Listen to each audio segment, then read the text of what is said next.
மீண்டும் உங்களை நான் சந்திப்பதில் மிக்க மகிழ்ச்சி அடைகின்றேன். நான் இலங்கையில் இருந்து பதுளை போதனா வைத்தியசாலையில் இருந்து வைத்தியர் கிருஷான் வேதநாயகம். நாங்கள் பார்த்து கொண்டிருக்கின்றோம் எங்களுடைய சதை அல்லது பேங்க்ரியாஸில் ஏற்படுகின்ற புற்றுநோய்களை பற்றி பார்த்து கொண்டிருக்கின்றோம். இந்த புற்றுநோய்களை எவ்வாறு கண்டுபிடிப்பது? முதலிலே சொன்ன சில குணங்குறிகள் இருந்தால், அதாவது வயிற்று வலி, அது பெரிய ஒரு கூடுதலான வலி இல்லை, சாதாரணமாக வலி, வயிற்று வலியுடன் முதுகு வலி, உடல் மஞ்சள் நிறமாவது, கண்கள் மஞ்சள் நிறமாவது, சிறுநீர் மஞ்சளாக வெளிவருவது, அதே நேரத்திலே சாப்பிட முடியாது, சாப்பிட்டாலும் உடல் மெலிகின்றது, மெலிந்து கொண்டு போகிறோம், உடல் நிறை குறைந்து கொண்டு போகிறது. அதே நேரத்தில் எப்போதும் அஜீர்ண குறைபாடு, அதாவது சாப்பிட்டால் உடனே சங்கார் அடைவதில்லை போன்ற பிரச்சனைகள் இருக்குமாக இருந்தால் கட்டாயமாக முதலிலே செய்ய வேண்டிய ஒன்று என்ன, உங்களுடைய வயிற்றை நீங்கள் அல்ட்ராசவுண்ட் ஸ்கேன் எனப்படுகிற வயிற்றை நீங்கள் என்ன செய்து பார்க்க வேண்டும், படம் பிடித்து பார்க்க வேண்டும். இது மிக முக்கியமானது. அதன் பிற்பாடு இந்த வயிற்றை நாங்கள் படம் பிடித்து பார்த்த பிற்பாடு, நாங்கள் ஸ்கேன் செய்து பார்த்த பிற்பாடு, அந்த சதையிலே ஏதாவது கட்டி, சதையை நான் சொன்னேன், தலை இருக்கின்றது, உடல் இருக்கிறது, வால், ஹெட், பாடி அண்ட் டெயில், இந்த 3 பகுதிகளிலே ஏதாவது ஒரு பகுதியிலே கட்டி இருக்கின்றது என்று கண்டுபிடித்தால் அதன் பிற்பாடு நாங்கள் உங்களுடைய, அதாவது இப்போது என்ன செய்வோம் என்றால், மிக பிந்திய நிலையங்களிலே, அதாவது வைத்தியசாலைகளில் நாங்கள் எம்ஆர்ஐ ஸ்கேன் செய்வோம். அல்லது எம்ஆர்ஐ ஸ்கேனுக்கு வசதி இல்லை என்றால் நாங்கள் என்ன ஸ்கேனை செய்யக்கூடியதாக இருக்கும், இந்த சிடி ஸ்கேனை கட்டாயமாக செய்வோம். எனவே இந்த எம்ஆர்ஐ ஸ்கேன் செய்வது தான் நல்லது சிடி ஸ்கேனை விட. ஆனால் வசதி குறைவாக இருந்தால் இந்த எம்ஆர்ஐ ஸ்கேனுக்கு பதிலாக நாங்கள் என்ன செய்யலாம், இந்த சிடி ஸ்கேனையும் நாங்கள் செய்து கொள்ளலாம். அதன் பிற்பாடு இந்த நோயினுடைய தன்மையையும், இந்த கட்டியினுடைய தன்மையும், அது எந்தெந்த இடங்களில் பரவி இருக்கின்றது என்ற தன்மையும் எங்களுக்கு இந்த எம்ஆர்ஐ ஸ்கேன் தான் கூடுதலாக எங்களுக்கு தெரிவிக்கும். உங்களுக்கு தெரியும், இந்த சதைக்கு பக்கத்திலே முன்சுருகுடல் இருக்கின்றது. சதையில் இருந்து ஒரு குழாய் மூலமாக எங்களுக்கு இந்த அதாவது எங்களுடைய ஈரலுக்கு தொடர்பு இருக்கின்றது. எனவே இவ்வாறு பல இடங்களுக்கு தொடர்பு இருக்கின்றபடியினாலே இந்த நோய் மிக விரைவாக, அதாவது நோய் கண்டுபிடிக்கப்படுகின்ற நிலைமையிலேயே இது கன இடங்களுக்கு பரவி இருக்கும். இதுதான் இந்த நோயிலே இருக்கிற பெரிய பிரச்சனை. அதாவது நான் பார்த்த 20 நோயாளிகளை நான் பார்த்திருக்கின்றேன். அந்த 20 நோயாளிகளும் ஒரு மாதம் 2 மாதத்துக்குள்ளே இறந்து விட்டார்கள். அந்த நோய் கண்டுபிடிக்கப்படுகின்ற போது கூட மிகவும் முற்றிய நிலை, நோய் நல்லாக இந்த புற்றுநோய், சதையிலே ஏற்படுகின்ற இந்த பேங்க்ரியாஸில் ஏற்பட்ட புற்றுநோயானது உடல் முழுவதும் பரவித்தான் காணப்பட்டது. எனவே மிக முக்கியமாக நாங்கள் வயிற்றை ஸ்கேன் பண்ணி பார்க்க வேண்டும். அதன் பிற்பாடு எம்ஆர்ஐ சிடி ஸ்கேன் பார்க்க வேண்டும். அதன் பிற்பாடு எங்களுக்கு இந்த கட்டியை கண்டுபிடிப்பதற்காக டியூமர் மார்க்கர் என்று சொல்லப்படுகிற கட்டிக்குரிய ஒரு இரத்த பரிசோதனை இருக்கின்றது. அதை நாங்கள் CA19.9 என்று சொல்லுவோம், 19.9 என்று சொல்லுவோம். இந்த டியூபர் மார்க்கர், உங்களுக்கு சொன்னேன் நான், ஈரல் புற்றுநோய் வந்தால் அதை நாங்கள் ஆல்ஃபா ஃபீட்டோ புரோட்டீன் எனப்படுகின்ற ஒரு அந்த கட்டிக்குரிய ஒரு குறியீடு, ஒரு வரைவீடு, அதாவது மார்க்கரை நாங்கள் செய்து பார்க்கணும். அதே போல இந்த சதையிலே ஏற்படுகின்ற இந்த புற்றுநோய்க்குரிய கட்டி என்னவாக இருக்கின்றது, CA19.9 இருக்கின்ற அதை நாங்கள் கட்டாயம் செய்து பார்க்க வேண்டும். அதை செய்து பார்த்த பிற்பாடு நாங்கள் இந்த நோய் என்பதை உறுதிப்படுத்தின பிற்பாடு சிகிச்சைக்கு போக வேண்டும்.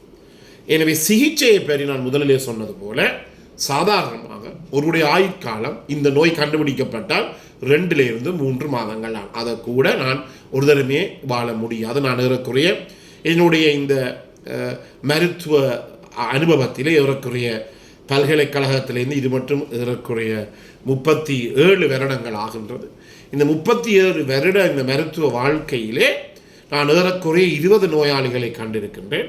இந்த 20 நோயாளிகள் கூட மிக விரைவிலே 1, 2, 3 மாதத்துக்குள்ளே தங்கள் உயிர் இழந்ததை என்னாலே காணக்கூடியதாக இருந்தது.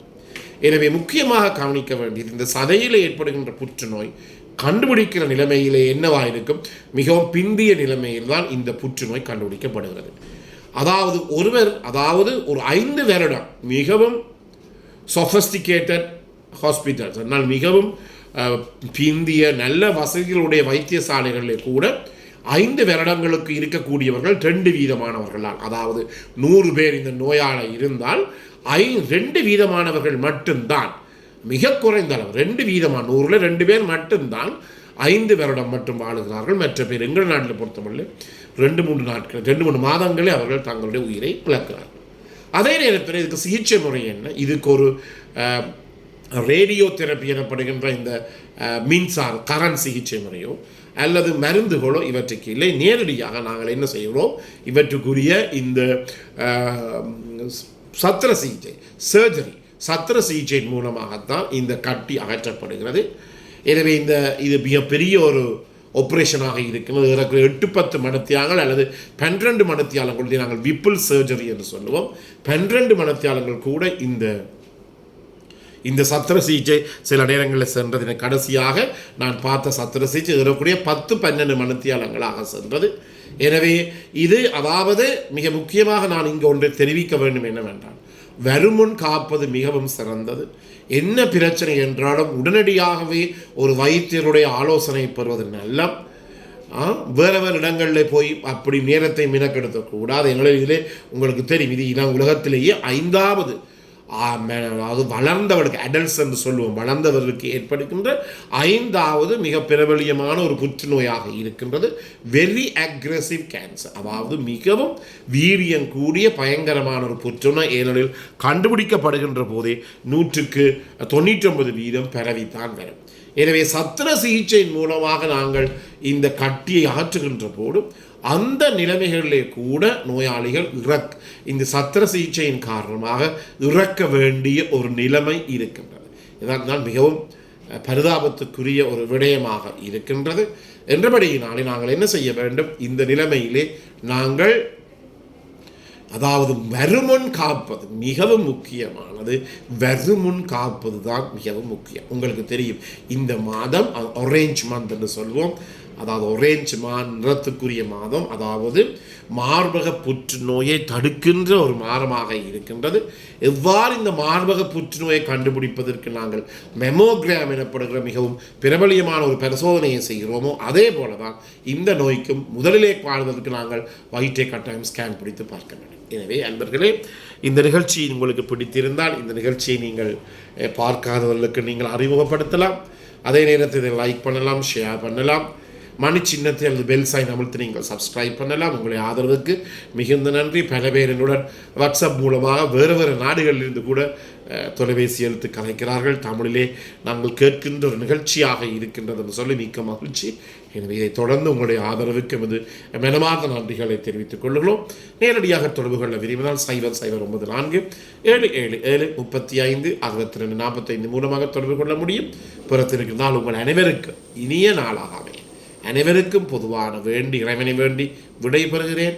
நன்றி.